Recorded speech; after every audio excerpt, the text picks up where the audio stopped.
Recognized as maybe the greatest guitarist of all time, both during his lifetime and after his death, Jimi Hendrix left his mark on the music history, and his path to becoming this great legend is what I'm going to tell you today. Hey guys, I'm Brent. Welcome to my channel, and today I'm going to talk about Jimi Hendrix's life story, starting from his childhood until 1970 when he unfortunately passed away. So make yourself comfortable and let's go.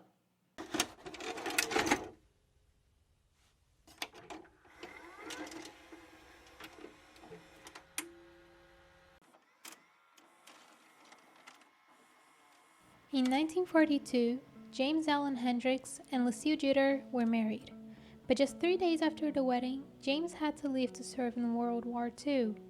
So on November 27, 1942, Johnny Allen Hendrix was born.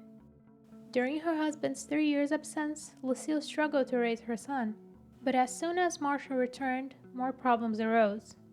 Jimmy had a tough childhood, having to deal with his parents' alcohol addiction and many fights, usually caused by financial difficulties.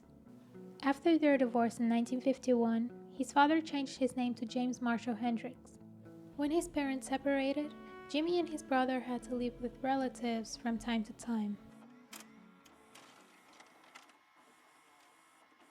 His interest in music began at the age of 10.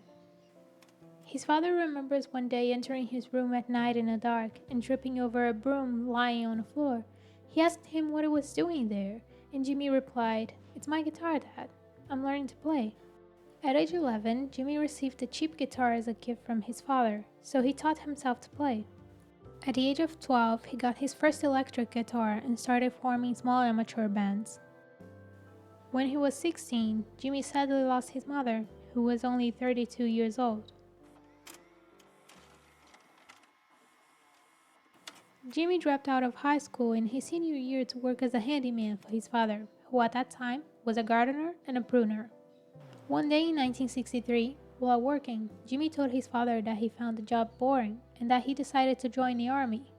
So he left Seattle within days and joined the 101st Airborne Division. But just 14 months later, he was discharged after injuring his back during a parachute jump. After that, Hendrix began his career playing as a backing musician in bands like Little Richard, Curtis Knight and the Squires, and the Isley Brothers. At that time, he used the stage name Jimmy James, and his first TV appearance was in 1965 with a singing duo called Buddy and Stacy on Channel 5's Nashville Night Train. In 1966, he formed a band called Jimmy James and the Blue Flames. Then, at a performance at Cafe Wa on McDougall Street in Greenwich Village, he was noticed by Chas Chandler, bassist for The Animals. In September of the same year, Chandler returned to New York, and after confirming his first impressions, convinced Jimmy to go to England with him.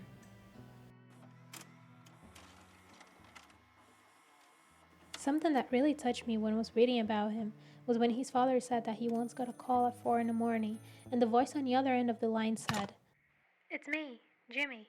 I'm in England, Dad. I've met some people and they're going to make me a star. We've changed my name to Jimmy. Jimi."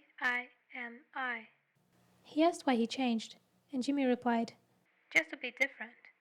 James remembers saying that if he was really calling from London, the call would be very expensive. Then they both started crying on the phone. I almost cried too when I read this. Now going by the name Jimi Hendrix, he formed a new band called the Jimi Hendrix Experience, with Noel Redding as bassist and Mitch Mitchell as drummer. Just 4 days after forming his new band, Jimmy performed at the Olympia in Paris, opening for the French superstar Johnny Hallyday. In Stockholm, the band was the second to sell out the sports arena in Copenhagen. They were also the first artists to sell out 2 shows at the Seville Theatre in London, and when they announced the new show, the tickets sold out on the first day.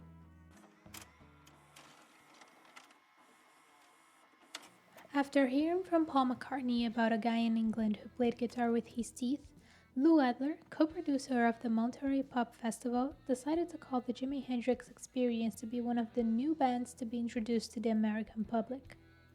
In that same performance, Jimmy broke his guitar and set it on fire in the middle of the stage, and this became one of his most iconic performances in his entire career.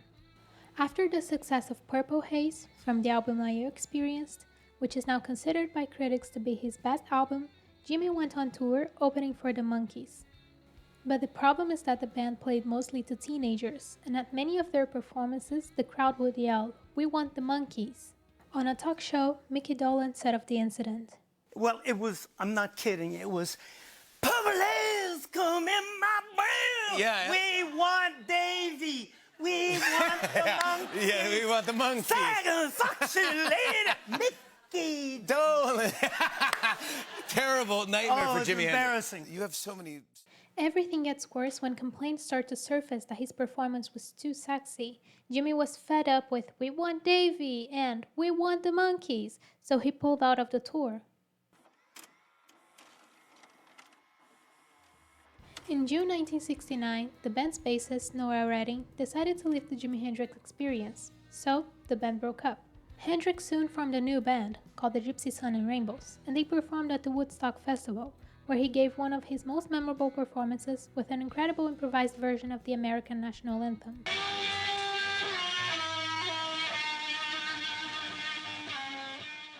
But Jimi was depressed about the new group. The music wasn't matching what he wanted. Then, in the middle of January's moratorium benefit at Madison Square Garden, Jim stopped playing and said into the microphone, "We're not quite getting it together," and then walked off the stage. When asked about this in an interview with Rolling Stones, he said, "Maybe I just started noticing the guitar for a change. It's like the end of a beginning. Maybe, or something. I figured that Madison Square Garden's like the end of a big, long fairy tale, which is great. I think it's the best ending I could possibly have come up with." The band of gypsies was out of sight, as far as I'm concerned. I was just going through head changes, is what it was. I really couldn't tell. I don't know, I was very tired. You know, sometimes there's a lot of things that add up in your head about this and that, and they might hit you at a very peculiar time, which happened at the Peace Rally, you know? And here I'd been fighting the biggest war I've ever fought in my life. Inside, you know? And like, that wasn't the place to do it. Jimi and Monica Denman, his girlfriend, spent the day together. In the afternoon, they ran into Devin Wilson as they were walking along the King's Road, and she invited Hendrix to a party that night. Later, Philip Harvey invited Denman and Hendrix over for tea. While they were there, they smoked hashish and had tea and wine with Harvey and two of his female friends while discussing their individual careers. Denman, visibly feeling left out and jealous, stormed out of the apartment. Jimi followed her, which led to an argument. Denman said that around 11 p.m., she cooked them a meal and they shared a bottle of wine.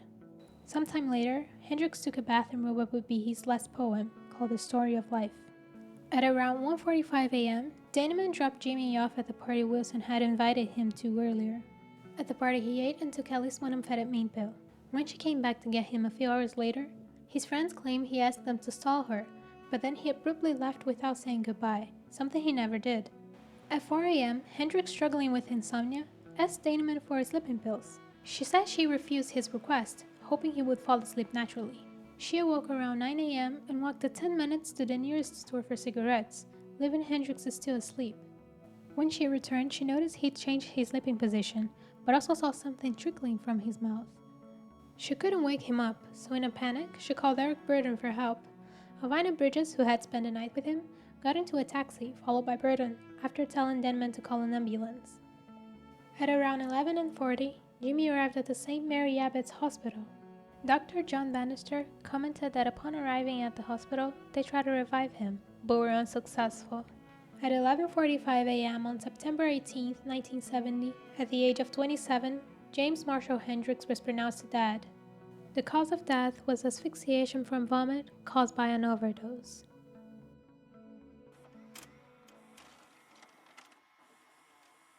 On several pages about him on the internet, you'll find new theories about his death. Some people say that the idea of murder is plausible, others think it was suicide. I don't know what to believe anymore. If you want to know more about this, there's a documentary called Jimi Hendrix: The Last 24 Hours, and you can find it here on YouTube. For this video, I also use as a basis some excerpts from his biography called Room Full of Mirrors, and I'll leave the link to the free PDF and the documentary in the description. Well, this type of content takes a lot of time and research to be made, and that's why I can't be so consistent. So don't forget to subscribe to the channel and like the video so the YouTube algorithm understands that you like my content and notifies you every time I post something. And if you have anything else to add to the subject or an idea for a future video, let me know in the comments below. Bye!